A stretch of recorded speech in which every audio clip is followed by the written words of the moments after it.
So, magandang tanghali sa atin mga idol. Hapon na pala to. Wala, una na pala tong kain ko ngayon. Kain tayo idol. Mayroon ako ditong ulam na sinigang na hipon. Ngayon, kakain tayo idol. Tara, samahan niyo si kuya nyo. So ngayon, bago tayo kumain, alam niyo na, pere muna tayo.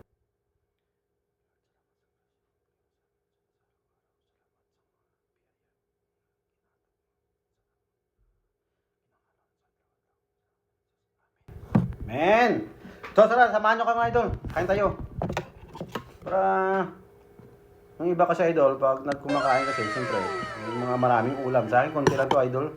3 pirasong hipon lang. Doon lang tayo sa mga ano. Hindi tayo masyadong high blood din, di ba? Up. So, samahan nyo ko. Kaya lang ng ano natin.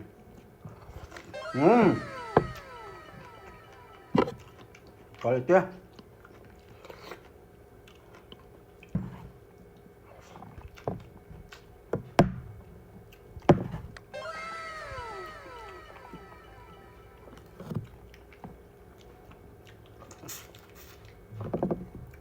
Laki pala nito. Para yung idol, yung isang piraso, parang 1 kilo ah. Pwede na.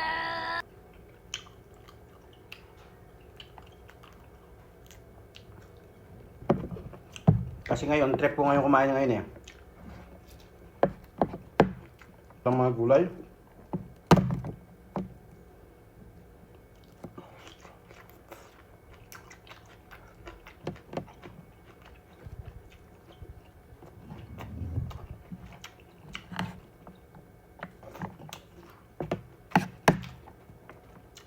Para hindi masyado maparaming kain natin. 3 hipon lang. Laki pala nito ay doon. Tingin ko ang 1 piraso, 1 kilo eh. 1 kilo. 1 piraso.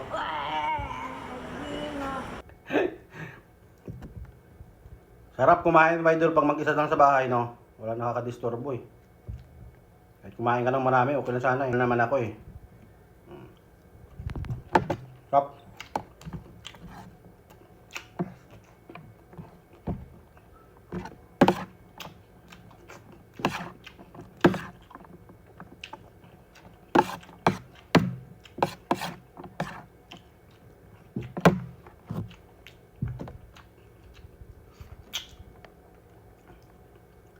Sarap kumain. Mga 3 piraso lang kain natin. Huwag na marami. Kasi mahirap eh.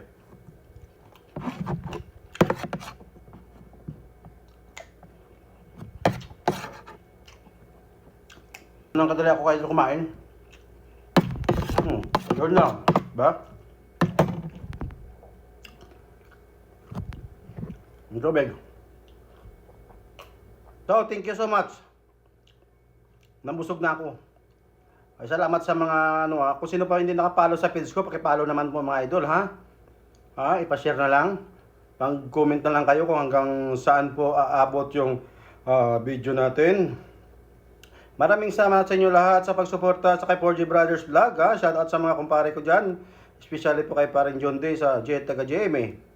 Sa mga kaibigan ko dito, sa lahat po ng mga followers ko, ng mga solid supporters ko, shoutout po sa inyong lahat. So, hanggang dito na lang tayo. Bye-bye!